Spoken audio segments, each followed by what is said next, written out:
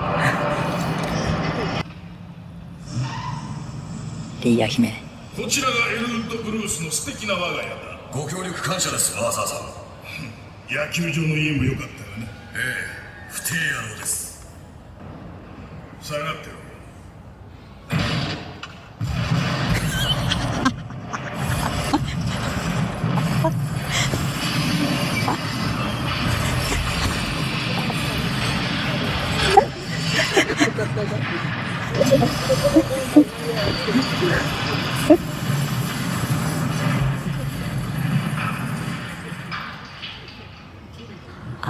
一個訂正があります。さっきレイヤ姫本質と関係ない言いましたけど、ちょっと関係あります。レイヤ姫の悪事は全てブルース・ブラザーズの仕業ってことになります。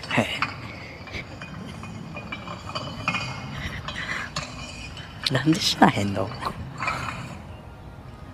はい、ということで昔のマントル連覇をね集めに来ます。タランティーノよ。奥さん、マロンとマリーニはまだここに住んでますか？もうずいぶん前に引っ越しましたけど。こんな CIA みたいな格好のやつよう中に入れますね。どこに引っ越したか聞いてませんか？逆に CIA に間違われて入れたんかもしれんけどね。暮らしぶりはどうです？いい子たちでしたよ。夜はどんちゃん騒ぎしてたけど。警察の方？いいえ、ミュージシャンです。いやーいいね。こういう一見ストーリーがありそうに見えて実は何にもない映画おもろいね。アメリカのねその実際のねテレビ番組サタデーナイトライブを見てる方とかやったらブルース・ブラザーズじゃん、ブルース・ブラザーズの映画だっていう感じなんでしょうけど、日本人とうちらからしたら全然関係ない話だからね。強いてこのブルース・ブラザーズっていうキャラクターの魅力をですね上げるなら、この2人の兄弟はですね他人のために全力で頑張れるっていうね、そういう良さがありますね。無理やりひねり出した感想ですけどね、非常におもろいこのくだらなさが。諦めろ、ミスター・ハービラスは高級レストランの支配人だ。蚊がめっちゃいますね。これは神の使命なの。そう、これは神の使命なんだよ。いやー、疫病神がやってきた。個室でしたらご用意できますが。いやー、来ちゃった。おい、まさかケーキは5年のはずだろ。5年じゃなかったか？こちらの話です。お名前は？残念だな。お前はねバンドをしなきゃいけないんだよ。待てなんだこれは。ちょっといいかな君。なんかさ、ビバリーヒルズコップとかでもさあるけどさ、目的達成のために金持ちの食事会をめちゃめちゃにするシーンって他人事だと考えるならめちゃめちゃ面白いよね。他人事だと考えるなら。ではすぐに別のテーブルをご用意いたします。頼むよ。違うんだよ、バンドに戻らないとダメなんだよ。グラスが違います。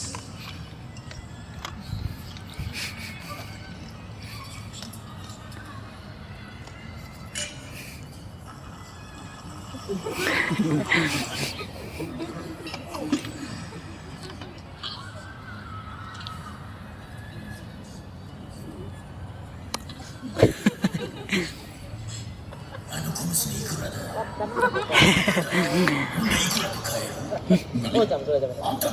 もうめちゃめちゃや。そっちの娘も俺に売ってくれ。子供俺に売れ。支配人だからお前がバンドに戻らなきゃダメなんだよ。おい、奥さんいくらだよ。バンドにはお前が必要なんだよ。ここ結構気まずい空気になるかなって思ったけど、意外と周りめっちゃ浮きてますね。うん、よかったよかった。ああ、よくはないか。それなら朝飯昼飯晩飯1週間毎日ここにエルウッドと食いに来る。地獄や。分かった、やるよ。俺の負けだ。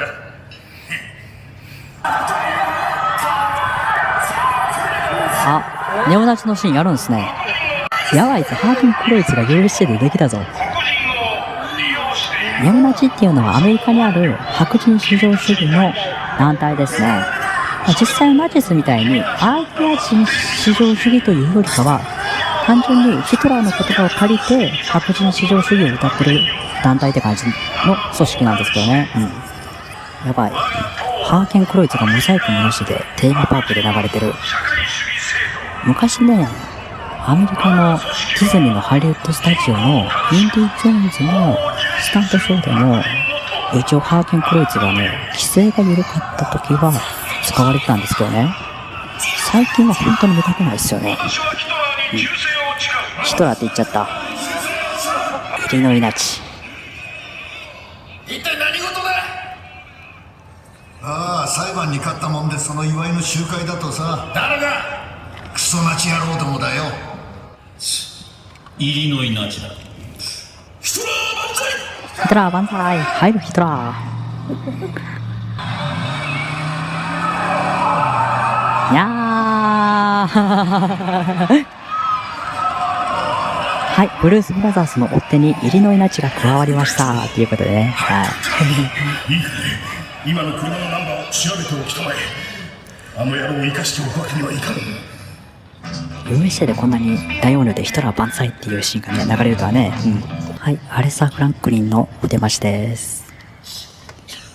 ご注文は？白パン。白パンはあるかな。じゃあ俺は白パンのトーストを頼む。トーストにバターかジャムはつける？いらない、ドライで。フライドチキンは？この州で一番の味よ。4つ。あとコーラ。4つにコーラ。手羽にする？それとももも肉？フライドチキン4つにコーラだ。それと白パンのドライトースト。何か飲み物はいる？いらない。コーラ。お待ちを。USJ の上映ね、一ついいのがですね、UNEXT とか配信の時はですね、字幕がついてないんですけど、そういったシーンでもちゃんとね、字幕がついてるっていうのはね、いいですね。まあ、最前列やから字幕四角になって見えへんけどね。そうなんですよね。ブルース・ブラザーズってね、基本的にね、メインでこの二人が歌うっていうよりかは、なんか、バックダンサーというか、盛り上げ役に呈するシーンがね、多いんですよね。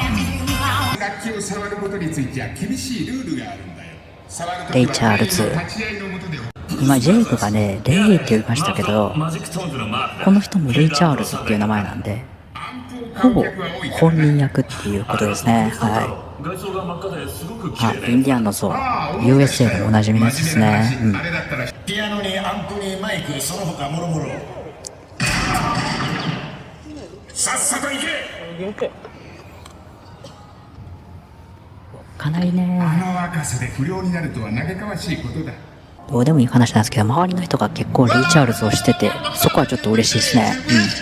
うん。ブルース・ブラザーズ、今ね、アルティメット・ブルース・バッシュやってますけど、あれがもし好評やったらね、来年もやってほしいし、来年やめやったらこの曲使ってほしいよね。うん。何してんだよ。俺たち電話するんだ。電話するのは俺だよ。誰にかけるんだ。モーリー・サイン。出た、レイヤ姫。ここのシーン、バックドラフトの Q ラインの映像で流れてましたよね。USJ 情報局 LCA Studio USJ kanji I don't know LCA Studios 今ね、ちょっと一旦ね、ストーリーを整理するとですね、ブルース・ブラザーズは、ただ納税がしたいだけなんですけど、今のところ、保安官と、レイヤ姫と、ネオナチの3勢力から追われてます。はい。なんで、このね、これから入る僕の隠れ家ですね、店前に池があるじゃないですか。実は、このシーン、ユニバーサルハリウッドのスタジオツアーに、ジョーズレイクっていうアトラクションあるじゃないですか。あそこで撮ってるらしいですね。はい。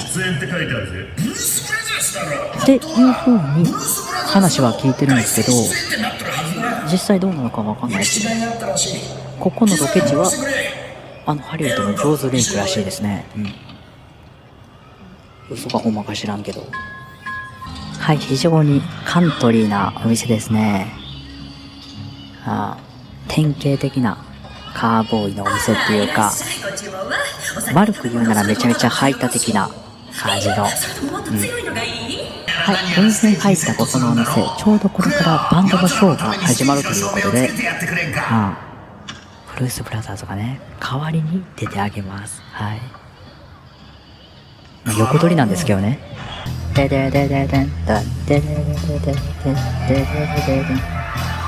ースはね、やっぱり黒人文化の印象が極めて強いジャンルの歌ですのでね、こんな典型的なウエスタンバーなんかでね、演奏するような曲じゃないですね。多分ね、過去にもこういうことがあるんで、こういう感じでね、ステージに金網がついてるっていうわけですね。はい。誰かがわざと消したに決まっとる。客が気に入るような何かやらなきゃまずい。じゃああれはローファイターの蚊が多いですね。生理劇だ。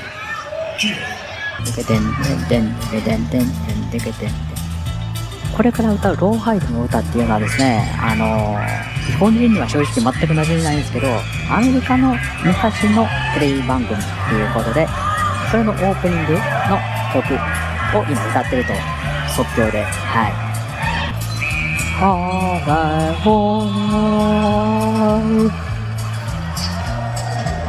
ーランドのパークでは、この曲、アトモスで歌ってますけど、USJ でこれ歌ったことあるかな？ちょっと忘れましたけど、ぜひともね、ブルース・ブラザーズのアトモス、長続きしてほしいっていうか、この曲もね、歌ってほしいですけどね。ここめちゃめちゃ面白いのが、受けたとしても、物は投げてくるっていうね。面白くなっても物は投げるし、面白かったとしても物は投げるっていう。さっさとずらかるぜ。やばいよ。急がないと。本来来るはずだったバンドが来ちゃうよ。でももうすっかり店じまいの時間やっていうのに、まだ本来のバンド来てないって、それはそれでどうかと思うけどね。ところで今夜のギャラだけど。そうだな、$200だ。で、あんたらのビール代が$300だな。目標に遠く及ばず。先にカウンターで飲んだ時に金を請求されなかったから、俺たちてっきりビールは店のおごりなんだと思ってたんだけど、違うの？本来演奏する予定だったバンドが来ちゃった。変がない。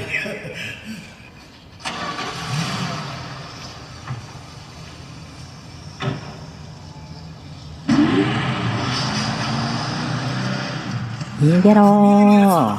組合？何の話だ？あいつらビール代を踏み倒しやがったんだよ。勘のいい皆さんだったらもうお分かりでしょうけど、ここでブルース・ブラザーズたちの追っ手が増えます。ブルース・ブラザーズのキャラ、何のためらいもなく発砲するの何なんやろね。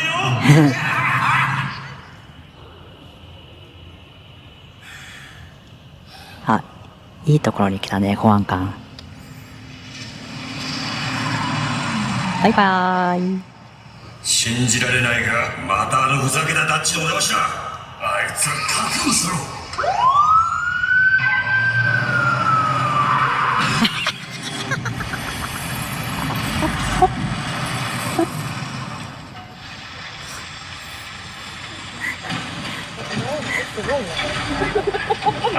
さすがに流れが読めるから、もう車ぶつかる前からめっちゃウケてたね。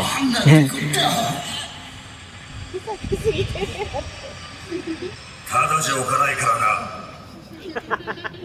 このただじゃ置かないからなっていうのはパトカーをひっくり返したことに関してじゃなくて、ブルース・ブラザーズを取り逃がしたことについてだと思うんですけどね。こいつらなんでサウナに入ってる時も帽子とサングラスつけてんねん。はい、ということでライブ会場は抑えたので、これから大目玉の舞台のための宣伝をするっていうことだよね。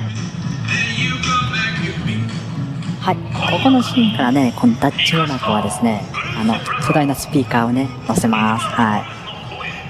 かわいいね、やっぱり。このスピーカー載せてるね、シーンはね、劇中だと非常に少ないんですけどね、やっぱりその、テーマパークの印象が強くてね、やっぱりブルース・ブラザーズのダッチモナコといえばスピーカー載せてるってイメージありますよね。まあ、皮肉なことにね、宣伝しまくればしまくるほど、追っ手の耳にも伝わっちゃうっていうね。悲しいね。ダッチモナコ可愛いよな。帰り際に、カードコレクション見に行くの楽しみやね。ここのエルウッド、もう流れるように万引きをしていくし、流れるようにナンパしていくっていうね。昔の映画はね、結構ね、こういうね、ちょい悪なシーンみたいなのがね、なんか青春の一コマみたいな感じでね、よう出てましたけどね。ティファニーで朝食をとか、そういうのとかね。今ナンパされてるお姉さんおるやん。このお姉さんもね、何か今後本編にね、関わりそうな感じするじゃないですか。特にないです。万が一うまくいかなかったりしたら、その向こうにモーテルがハイウェイ横にあるんだよね。もし最近のフィクションって本当にこういう手癖の悪い登場人物って減りましたよね。なんか殺し屋とかはね、殺人を犯してるのに未だにかっこいい生かすみたいな感じの地位を確立してるけど、こういうしょうもない犯罪を犯す系のキャラクターは最近ほんまに減ったね。ブルース・ブラザーズ大遅刻。やろう。マックアーケロ。キャブ・キャロウェイはね、ちょっと一肌脱ぎます。ミニーザムーチャを知ってるか？ミニーって名前の勝負なら知ってる。違う、ミニーザムーチャって歌だ。キャブ・キャロウェイの即興独壇場。即興でやった設定やのに、ちゃんと衣装も背景のセットもバッチリ用意されてるのなんでみたいなツッコミはこの作品にはしちゃいけないです。この作品はそこまで考えてないからです。はい。ハレハレハレヤホレホレホホレホレホワワワさあ、お待たせしました。こうして皆さんにご紹介できるのは格別の喜びです。今宵のハイライト、スターの登場。この曲は今やってるアルティメットブルースバッシュでも流れてる曲やから、昔のショーもこの映画も見たことないっていう人でもわかる曲やね。そしてエルド・ブロンス。そう、ブロンス。ブルース・ブラザーズ。このブルース・ブラザーズね、このテレビ番組の企画の頃からこのデザインなんですけどね、手錠で繋がれてるカバンの中に入ってるのがですね、ハーモニカ1個だけっていうね、めちゃめちゃおもろいね。ワン、ツー、スリー、フォー。てんてんてんてんてんてんてんてんてんてれれーてれれー。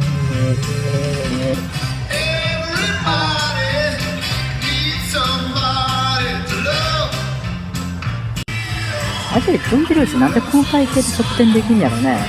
この時にはもう薬物中毒でボロボロやったはずやのに。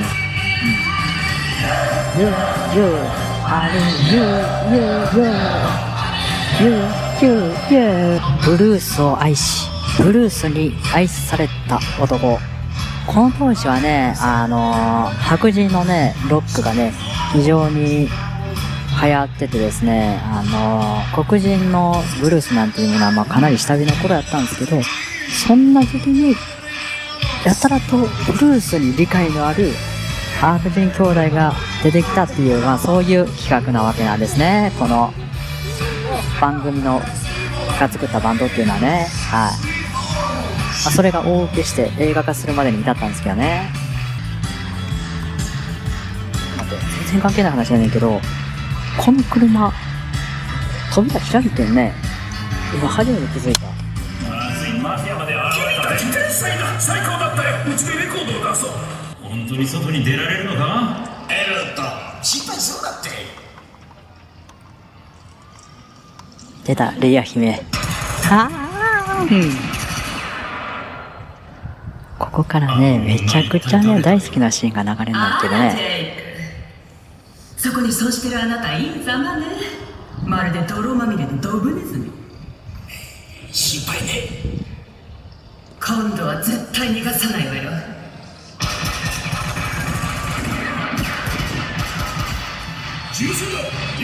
こんなに銃乱射しまくってるのに一発も体に当てないってすごい技術やね。うん。カリオスロの後ろに出てきた柔道家って感じの。おじは週一番と評判のコックを雇ってウェディングパーティーのためにリムジンを7台も用意しなくちゃならなかった父は貯金を使い果たした。来るよ来るよ。殺さないでくれ。頼む、お願いだ。お前を愛してるんだ。捨てたわけじゃない。仕方なかった。情けない姿ね。私が助けると思うの？裏切ったくせに。裏切ってない。本当だ。ガス欠でタイヤをパンクして、おまけにタクシー代もなくて、タキシードはクリーニング中で、昔のダチが会いに来て、車を盗まれて、災害が起きて、天地がひっくり返って、イラゴまで俺のせいじゃなかったんだ。ダメつかった。もう情けなすぎて。だってもうすぐ来るよ。うわ、もうめっちゃ目クリクリだよね。ジョン・ベルシ。見てこれ。冗談みたいに目クリクリじゃない？なんやろ。すごい、もうこれは許しちゃうねよ。何やったっけ？名探偵コナンにもなんかこんな名の探偵出てきたことあったよね。何だっけ灰原のねっちゃん死の話や。もう、漫画の世界から飛び出してきたみたいな、ね、クリックリな。そして、もう、流れるように捨てていくのが。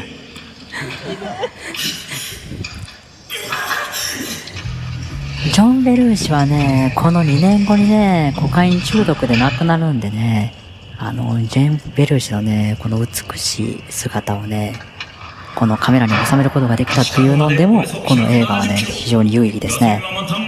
タバコは半パック。真っ暗で、俺たちはサングラスしてる。クソ、語るのに夢中で名台詞を逃してもうた。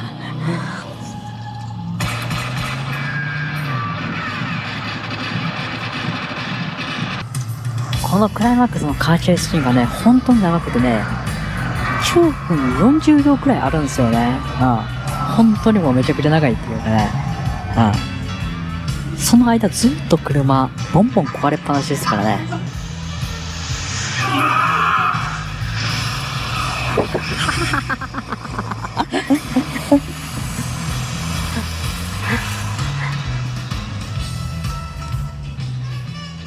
ブルース・ブラザーズのね、とりあえず、集金っていうね、目的はもう達成されたんでね、あとはもうクック軍の徴税事務所に固定資産税を納税するだけなんですけどね、ここからね、怒りの納税ロードが始まりますよ。黒と白の1974年型のダッチ世代、47号線を南下中。これまで散々恨みを買ってきた全勢力にこれから追われるっていうね。彼らはただ納税がしたいだけなのに。ジェイク、脇道に入るぞ。他のシーン絶対クレヨンしんちゃんの大人帝国にめちゃめちゃ影響を与えてると思うねんけどね。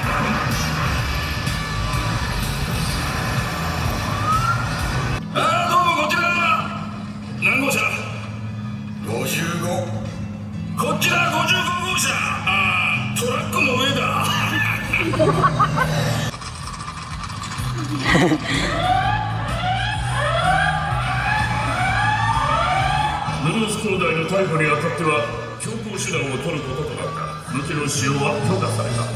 もう非常事態宣言の発令されてるのかっていう状態にシカゴがなっていくっていうね。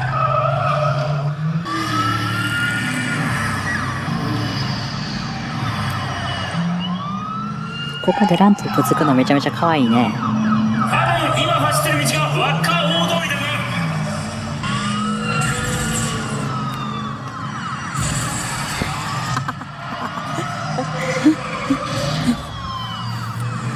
もうここからね、ユースのように車加えてくましたからね。はい、こっからのカットがすごいんですよね。もうね、えげつないくらい速いスピードで走ってるんですよね。まあね、多少ね、映像を早送りしてるのかもしれないですけど、映像ってね、早送りするとね、あ、早送りしてるなっていうのが、ちゃんと人間の目にわかるんですよね。でも、この映像にはね、そういう違和感が一切ないんで、多分ね、まあ、多少早送りしてるかもしれないですけど、元の映像もね、相当なスピードで走ってるはずなんですよ。もうえげつないね。ショーン。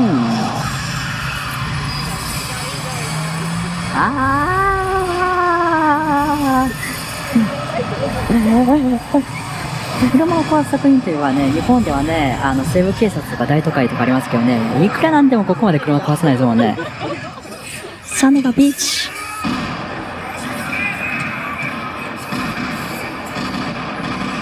やばいぞ、まだナッチが残ってるぞ。お出ましだ。てんてんてんてれんてんてんてれんてんてれれん。なんでみんなこんなに邪魔するの？彼らはただノースで化したいだけなのに。あ、ルガー。かっこいいね。ここ吹け、ここ吹けって。だんだん気にならなくなってきたけど、当たり前のように USA でハーケンクルーズが流れてるのがね。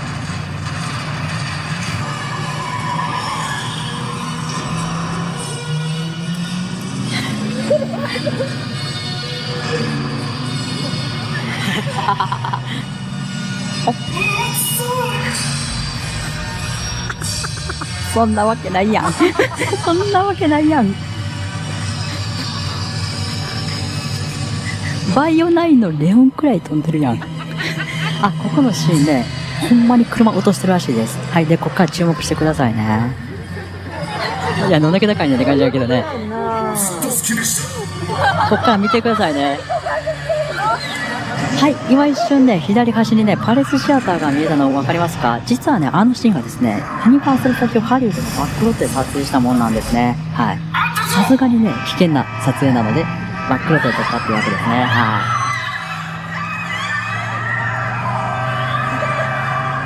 い。見えたぞ。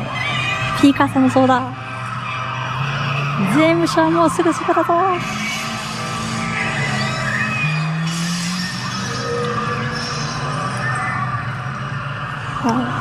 ちょっと悲しいシーンが。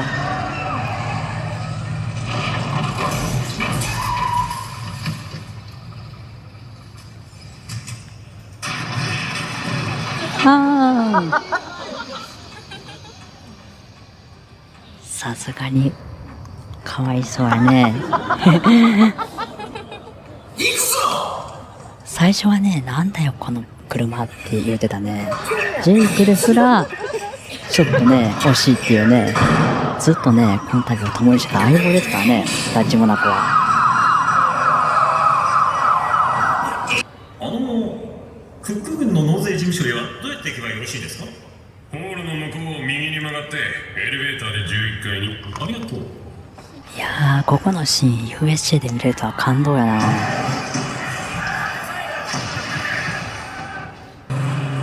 アメリカ軍まで出てきて、アメリカ軍とか周兵かな、ちょっとわからんけど。出た、シャーマン戦車。シャーマン戦車めちゃめちゃ可愛いよね。僕ね、シャーマン戦車ね、大好きすぎてね、昔プラモデル作りました。昔ね、プラモ作ろうっていうね、番組があって、それのシャーマン戦車を作る回をね、もう何回も何回も見直したの覚えてます。まあ、こんな話どうでもいいか。ミリタリーポリスまでやってきて。あ、お前ちゃん。すみません。黒いスーツに黒い帽子、サングラスをかけた二人組を見ました。向こうに行きました。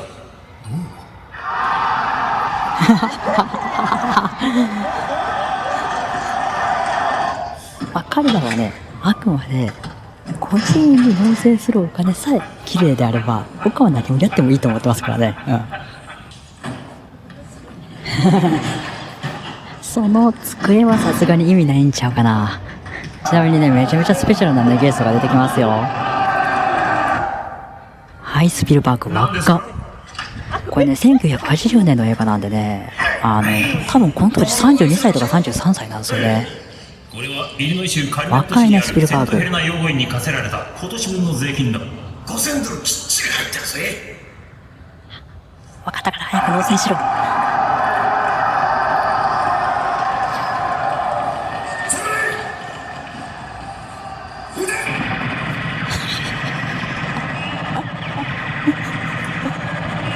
ということで、無事に納税できまし。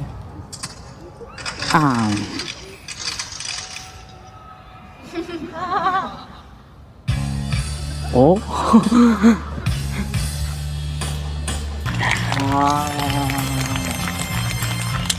すごい良かった。すごい映画体験やったね。料理の時も良かったけど、今回は本当にずっと笑いっぱなしみたいな映画やからね。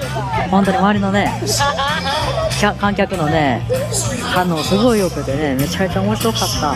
いやー素晴らしかったです。思い返せばつい1年前まで、ブルース・ブラザーズは 100% 復活しないという風潮が当たり前だったことが嘘のようです。はい、ということでね、ブルース・ブラザーズね、予想以上にだいぶ良かったですね。まあ、こんなところでね、エンディング撮るのもなんなんで、ちょっとね、あっち行きます。はい、ということでね、こちら、今ね、期間限定でカーズコレクションっていうのがやってて、バック・ザ・フューチャーのデロリアンもそうですし、今回見たね、この、ブルース・モービルなんかもね、展示されてます。これまでなんとね、USJ25 周年のために、今年わざわざ納車した車っていうことでね、はい。で、ブルース・ブラザーズの感想なんですけど、非常にね、良かったですね。やっぱりね、ジョーズの時と同じように、観客のね、反応がね、すごい良かったし、何よりね、あんまりね、ブルース・ブラザーズをね、大人数で見るっていう機会って多分ないと思うんですよ。なので、そういう意味でもね、すごいね、貴重な体験でしたね。はい。他のね、今後やる映画もね、非常に楽しみですね。はい。ところで、このアメリカ西海岸からやってきたこの子は、果たして今年限りここで展示するために購入したものなのでしょうか？普通ならそんな無駄遣いしないでしょって思うでしょうけど、USJ はあくまでも大企業。かつては半年のイベントのために等身大の巨人像を建てたこともあるような会社ですから、用が済んだら捨てるというのも絶対ないとは言い切れません。いずれにせよ、この非常に魅力ある展示は、来年の3月30日までの開催なので、お早めに見てほしいなと思います。ということで、今回の動画はこれで以上になります。また次回にご期待ください。それでは、さよなら。